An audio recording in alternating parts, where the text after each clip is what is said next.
بسم اللہ الرحمن الرحیم۔ السلام علیکم تمام سننے والوں کو خوش آمدید میری چینل سچی آپ بیتی پر۔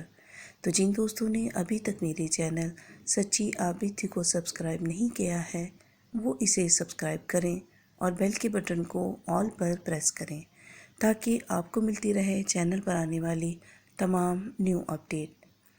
جو دوست میری چینل پر ابھی نئے آئے ہیں میں اپنے نیو سبسکرائبر کو ویلکم کرتی ہوں، اور آپ تمام دوست جو اپنی سچی آپ بیتی میرے ساتھ شیئر کرنا چاہتے ہیں وہ انسٹاگرام پر آ کر اپنی سچی آپ بیتی میرے ساتھ شیئر کر سکتے ہیں۔ انسٹاگرام کا لنک ڈسکرپشن میں نے دے دیا ہے۔ چلتے ہیں آج کی سچی آپ بیتی کی طرف، جو کہ ہمیں گجر خان سے بھیجی ہے علی نے۔ سنتے ہیں علی کی سچی آپ بیتی۔ علی بتاتے ہیں کہ یہ واقعہ تقریباً 50 سال پہلے کا ہے، اور یہ واقعہ ان کے نانا جان کے ساتھ پیش آیا۔ ان کے نانا جان اس ٹائم بالکل جوان تھے، اور ان کے گھر والے جو تھے ایک دن اپنے قریبی رشتہ دار کی شادی میں دوسرے گاؤں گئے ہوئے تھے، اور نانا جان اپنی پڑھائی اور جاب کے سلسلے میں ان کے ساتھ نہیں جا سکے، اور گھر کو بھی ان کی جو امی جان تھیں انہوں نے کہا تھا کہ اس کو اکیلا نہیں چھوڑنا، تو کوئی ایک بندہ گھر میں رکے گا۔ تو میرے نانا جان نے کہا کہ میں رک جاؤں گا۔ وہ لوگ چلے گئے، اور نانا جان ایک دن گھر میں اکیلے تھے، تو کافی بور ہو رہے تھے اور نیند بھی انہیں نہیں آ رہی تھی۔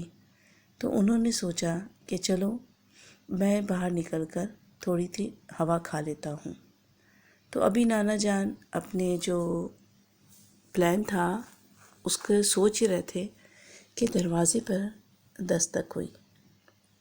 جب نانا جان دروازے پر پہنچے تو انہوں نے پوچھا کون؟ تو باہر سے نانا جان کو آواز آئی کہ صلاح الدین، میں تمہارا دوست ولی بات کر رہا ہوں، آؤ یار باہر آؤ۔ تو نانا جان نے کہا چلو بھائی، بہت اچھا ہوا ولی آ گیا، کیونکہ ولی جو تھا نانا جان کے بہت اچھے دوست تھے۔ تو نانا جان نے کہا میں بھی جو تھا بور ہو رہا تھا، چلو اس کے ساتھ تھوڑا ٹائم گزار لوں گا۔ تو نانا جان نے دروازہ کھولا تو اسے کہا کہ آؤ اندر آ جاؤ۔ تو اس نے کہا کہ نہیں یار، چلو بڑا اچھا موسم ہے، باہر ذرا گاؤں کی طرف چکر لگا کر آتے ہیں۔ تو نانا جان نے کہا اچھا چلو رکو۔ نانا جان اندر گئے تو انہوں نے تالا اٹھایا، چابی اٹھائی، اور باہر دروازے پہ آ کر انہوں نے تالا لگانے لگے تھے کہ اچانک ہی ان کی جو چابی تھی نا وہ نیچے کو گر گئی۔ تو نانا جان جب زمین پہ جھکے تو انہوں نے جب چابی اٹھائی تو جب ان کے دوست ساتھ میں کھڑے تھے ان کے پاؤں نانا جان کو نظر آئے، جو کہ ہوا میں اوپر تھے، اور وہ جو پاؤں تھے وہ گائے کے پاؤں کی طرح تھے، جیسے گائے کے جو پاؤں ہوتے کھر والے، ان کے وہ پاؤں ان کی دھوتی سے نظر آ رہے تھے۔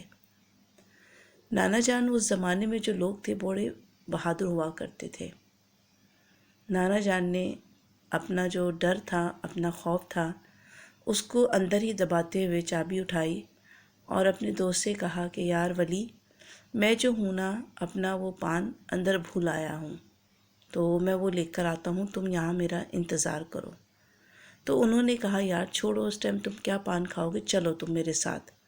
تو نانا جان نے کہا کہ نہیں، میں 2 منٹ میں آتا ہوں، مگر اس کی جو آواز تھی، ان کے دوست کی جو آواز تھی وہ تھوڑی اونچی ہو گئی، کیونکہ نانا جان تو سمجھ گئے تھے کہ یہ جو بھی مخلوق ہے وہ میرے دوست کے روپ میں مجھے پریشان کرنے آئی ہے، یا کہ مجھے کوئی نقصان نہ پہنچا دے۔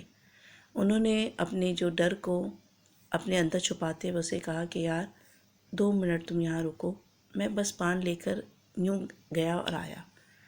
نانا جان اندر گئے، اور اندر جاتے ساتھ ہی نانا جان نے فوراً ہی کنڈی چڑھائی اور اندر اونچی آواز میں آیت الکرسی کا ورد کرنے لگے۔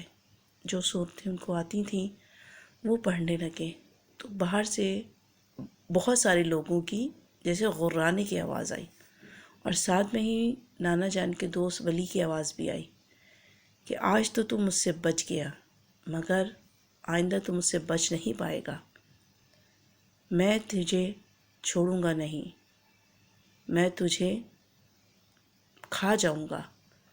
اور ساتھ ساتھ میں پیچھے جیسے بہت ساری بلی، کتے نا، ان کے غرانے کی آواز آنے لگی۔ کیونکہ اس زمانے میں جو لوگوں کے گھر تھے وہ دور دور بنے ہوئے تھے، اور یہ علاقہ ویسے ہی بہت سناٹے میں تھا، کیونکہ یہ گاؤں جو تھے بہت پرانے تھے۔ تو میرے نانا جان مسلسل آیت الکرسی کا ورد کرتے رہے، اور نانا جان اندر کمرے میں آ کر بیٹھ گئے، کیونکہ وہ خوف کے مارے ان کا پورا جسم جو تھا لرز رہا تھا، اور اللہ کا شکر انہوں نے ادا کیا کہ اللہ پاک نے مجھے اس مخلوق سے بچایا۔ اور جب تک فجر کی اذان کی آواز نہیں آئی، مسلسل باہر سے کتے بلیوں کی غرانے کی آواز آتی رہی، اور ساتھ ساتھ میں ان کے دوست کی جو آواز، وہ جو مخلوق تھی ان کی دوست کی آواز میں ان کو باہر بلاتی رہی، مگر نانا جان جو تھے وہ بیٹھے ورد کرتے رہے، اور جیسے ہی فجر کی اذان ہوئی تمام آوازیں آنا بند ہو گئیں، اور نانا جان خوف کے مارے پوری رات سو نہیں پائے۔ اور صبح جیسے ہی روشنی ہوئی، نانا جان نے اپنے 2 سوٹ اٹھائے اور اپنے امی ابو کے پاس، جہاں وہ لوگ شادی میں گئے ہوئے تھے، وہاں پہنچ گئے، اور وہاں جا کے ان کو تمام واقعہ بتایا۔ تو میرے نانا جان کی جو امی تھیں انہوں نے کہا کہ بیٹا، وہ مخلوق گھر میں اس لیے داخل نہیں ہوئی کہ میں نے گھر کا حصار باندھا تھا آنے سے پہلے، کیونکہ میں جب بھی گھر سے باہر جاتی ہوں اپنے گھر کا حصار باندھتی ہوں، اگر میں حصار نہ باندھتی تو وہ مخلوق تمہیں گھر میں آ کے بھی نقصان پہنچا سکتی تھی۔ اللہ کے کلام میں بہت برکت ہے، اور دیکھو تم نے اللہ کا کلام پڑھا تو وہ مخلوق تمہیں کچھ نہیں کر پائی۔ یہ صرف اور صرف اللہ کے کلام کی برکت تھی کہ اللہ نے تمہیں اپنی حفاظت میں رکھا۔ اور اس کے بعد سے نانا جان کہتے ہیں کہ میں کبھی اکیلا گھر پہ نہیں رہا، اور پھر اس کے بعد انہوں نے اپنے دوست جو ولی تھے ان کو بھی اس واقعے کے بارے میں بتایا۔ تو یہ تھا علی کا گجر خان سے ہمیں بھیجا ہوا واقعہ۔ امید کرتی ہوں آپ لوگوں کو پسند آیا ہوگا۔ اس ویڈیو کو لائک اور شیئر کرنا بالکل مت بھولیے گا۔ مجھے اور اپنے پیاروں کو اپنی نیک دعاؤں میں ضرور یاد رکھیے گا۔ اللہ